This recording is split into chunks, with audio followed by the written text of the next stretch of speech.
Assalamualaikum warahmatullahi wabarakatuh.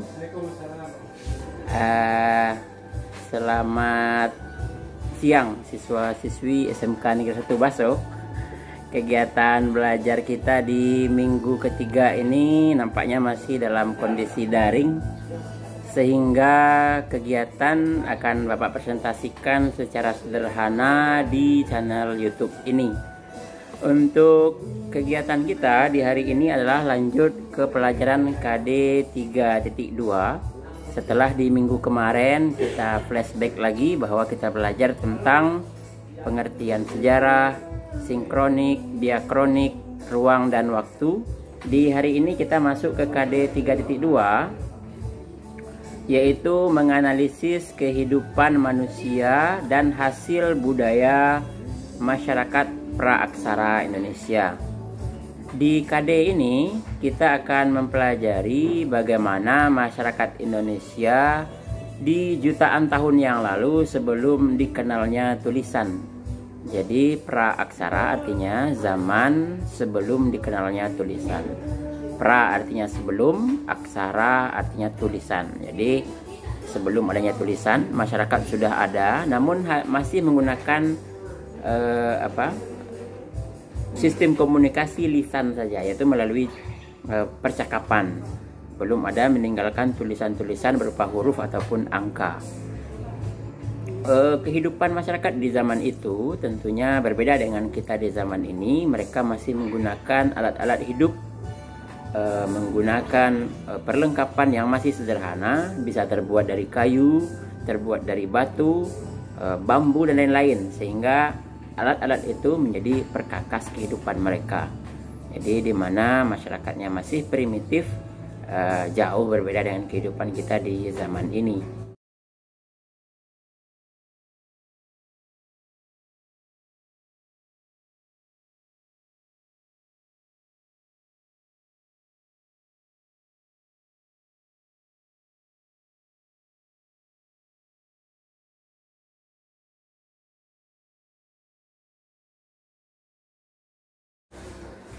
Oke, baik, kita lanjutkan. Setelah tadi dijelaskan tentang zaman praaksara atau zaman sebelum dikenalnya tulisan, itu dengan pengertiannya, pra artinya sebelum, aksara artinya tulisan. Jadi zaman sebelum adanya tulisan.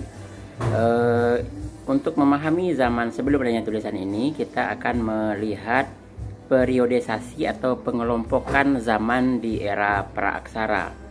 Karena zaman ini belum ada tanda-tanda tulisan, penjelasan, keterangan, apalagi buku sehingga para ahli sejarah melaksanakan penelitian dan mengelompokkan kehidupan di zaman praaksara.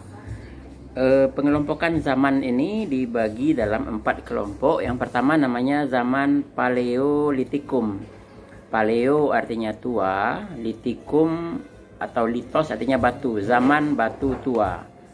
Jadi zaman batu tua ini masyarakat masih menggunakan alat sederhana untuk kehidupannya dari batu-batu yang mereka dapatkan di sekitar mereka.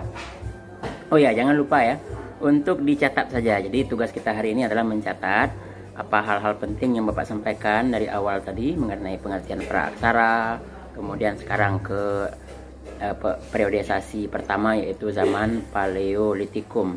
Kemudian yang kedua namanya zaman Mesolitikum. Zaman Mesolitikum adalah zaman di mana kehidupan masyarakat praaksara mulai mengalami perubahan, di mana di zaman Mesolitikum ini mereka yang awalnya tinggal di tempat-tempat sederhana seperti di bivak. Bivak itu tempat istirahat yang mereka buat dari kayu-kayu. Kemudian mereka beralih di zaman ini yaitu menggunakan gua sebagai tempat hidupnya, sehingga alat-alat yang digunakan di zaman ini banyak terdapat di gua-gua di sekitar wilayah Indonesia, termasuk juga di daerah kita di Sumatera Utara sampai ke Aceh sana ada juga perbukitan dan gua-gua yang setelah diteliti oleh para sejarawan dan para arkeolog menemukan banyaknya perlengkapan hidup yang terdapat dalam gua-gua tersebut yang diperkirakan muncul sejak zaman Mesolitikum. Meso artinya tengah, litikum atau litos artinya batu, zaman batu tengah ya. Jadi kalau paleo tua, meso artinya tengah. Kemudian di zaman ini alat-alatnya seperti yang digunakan mereka namanya kapak Sumatera. Ada juga kapak pendek, ada kapak pipis. Pipisan itu dia kecil ya, jadi kapaknya masih kecil. Mereka gunakan itu alatnya dari batu.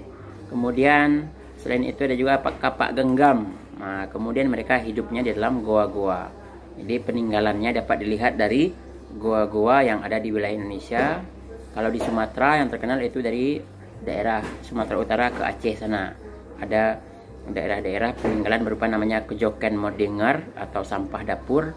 Jadi masyarakatnya mengambil kerang ya, makanan dari laut. Mereka tinggal di goa dan dari dalam goa ini mereka membuangnya ke belakang tempat tinggalnya sehingga membentuklah goa karang-karang ini menumpuk seperti perbukitan. Jadi ini adalah zaman kedua. Kemudian periode atau pembabakan ketiga disebut dengan zaman Neolitikum. Neo artinya baru, litikum atau litos itu zaman batu ya. Jadi zaman batu baru. Jadi kalau kita artikan di sini masyarakatnya sudah mulai melaksanakan perubahan dalam cara hidupnya sehingga hasil-hasil budayanya pun jauh berubah. Diperkirakan di zaman Neolitikum ini juga lah masyarakat mulai hidup melaksanakan food producing namanya. Food producing adalah bercocok tanam untuk menghasilkan makanan sendiri. Kalau sebelumnya zaman Paleolitikum, zaman Mesolitikum itu mereka masih mengambil hasil alam. Namanya zaman food gathering, yaitu mengambil misalnya di kampung ini mereka menemukan rambutan, menemukan durian ya. Jadi yang sudah ada di alam mereka ambil, itu namanya food gathering. Kemudian kalau zaman Neolitikum mereka sudah mulai bercocok tanam, menanam padi, menanam buah-buahan sehingga nanti mereka ambil hasilnya. Ini adalah perubahan besar dalam kehidupan manusia pra-aksara. Mereka mulai mengenal ubi, mengenal padi, mengenal talas, kemudian mengusahakan ladang sawah. Itu di zaman namanya zaman Neolitikum atau zaman batu baru. Kemudian alat-alat perkakas kehidupan mereka juga sudah makin halus. Memang terbuat dari batu tapi sudah diasah. Seperti contohnya namanya kapak persegi, ada juga kapak lonjong yang ditemukan di Sumatera sampai ke Kalimantan sana. Jadi rata-rata ditemukan di daerah-daerah pedalaman atau yang masih menggunakan alat-alat yang sederhana. Bahkan ada juga yang terdapat di dalam goa-goa tempat tinggal mereka dahulu setelah dilakukan penelitian. Kemudian setelah itu makin berkembangnya kehidupan manusia di zaman Neolitikum mengakibatkan mereka mulai berkembang dari segi pola pikir. Sehingga diperkirakan di zaman Neolitikum ini juga selain mereka berubah menjadi food producing, mereka juga mulai berpikir tentang penciptanya, berpikir tentang penguasa alam, sehingga masyarakatnya mulai mengusahakan, mulai berpikir tentang adanya pencipta yang menciptakan mereka sebagai makhluk. Dari itu muncullah sebuah budaya baru namanya zaman Megalitikum, yaitu mega artinya besar, litikum itu litos itu batu, kum itu masa ya. Zaman batu besar. Jadi zaman batu besar adalah ekspresi keagamaan masyarakat pra-aksara terhadap penciptanya dengan membentuk atau mengolah atau mengusahakan wujud perwujudan dari sang penciptanya. Mereka biasanya membentuk tiang batu yang dinamakan dengan menhir, itu sebagai wujud penghormatan kepada nenek moyang mereka, penghargaan kepada sang pencipta mereka. Ada juga yang membentuk namanya sarkofagus. Ada juga yang membuat namanya punden berundak. Ada yang membentuk namanya menhir dolmen. Itu adalah hasil dari pemikiran masyarakat periode zaman Megalitikum yang mereka ekspresikan dengan mengolah, membentuk batu-batu besar sebagai media penghormatan kepada nenek moyang atau pencipta mereka. Jadi nanti kita akan bisa tonton juga di channel YouTube sekolah kita hasil karya senior Ananda semua, yaitu film dokumenter Manusia Seribu Menhir yang dibuat di Mae 50 kota. Itu salah satu bentuk dari peninggalan zaman megalitikum. Nanti Bapak share juga linknya di YouTube ini.